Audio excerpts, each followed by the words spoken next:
Right, so the conference is over now here in Addis Ababa, and it's been very interesting. Good to come to this country. One thing that I've learned about this country, Ethiopia, is the fact that Africa can build by itself without guidance from the West. It's a beautiful city. It's got great infrastructure. They do not have load shedding in this country, and they've built this country from scratch as Africans without any help from Europeans because they were never colonized. And that is something that I found interesting. They also say that they do not have foreign banks in this country. And because they do not have foreign banks in this country, they use their own banks, their own savings, their own capital to build the infrastructure and to build this nation. That is a message to many African countries that we should be looking at building our own country and our own countries without waiting for European debt and without waiting for debt from other countries. This brings me now to the issue of the AU. It was a very interesting conference, but many leaders did not come.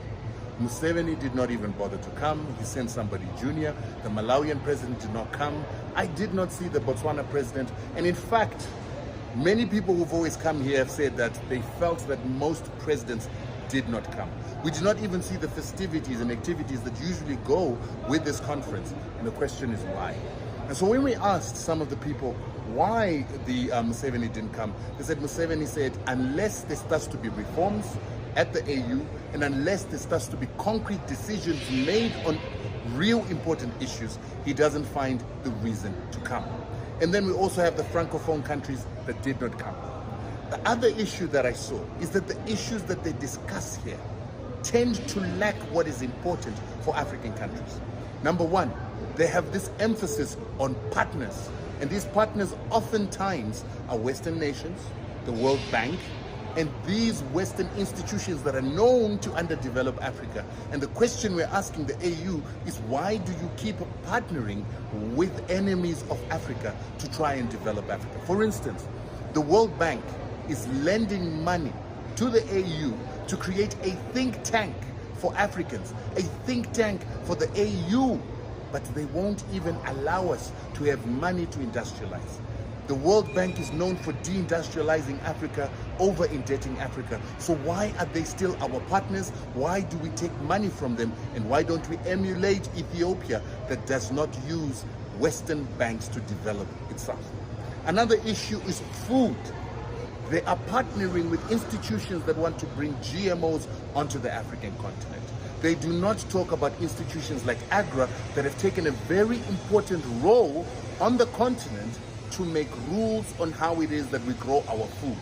They are not making anything or any policies to nullify UPO that gives precedence to Western seed companies to produce our seeds at the expense of our farmers and our nations. We also talk to them about the issues of medicines.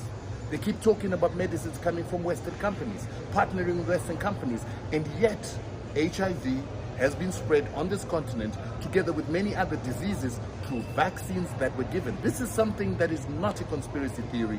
Listen to Saima, listen to Walter Basson. These are issues that were held in South African courts.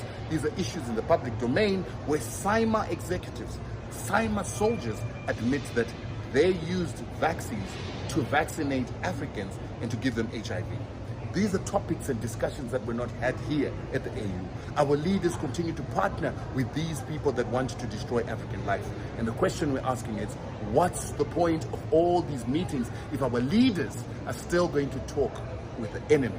And then, of course, there's the European peace facility that I spoke about. It's a facility that seeks to give Africans, individual African nations, weapons to fight terrorism or to fight their neighbors.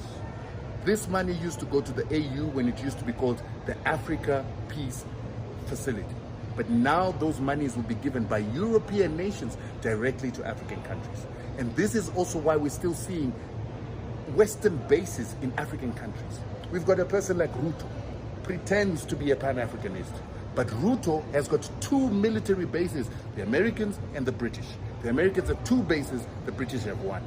Why would a Pan-Africanist like Ruto still have US bases on African soil?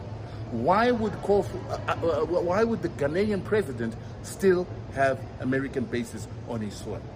Why would Zambia be putting AFRICOM on their soil? And why do we come to these meetings when we've got sellouts like these leaders sitting among us?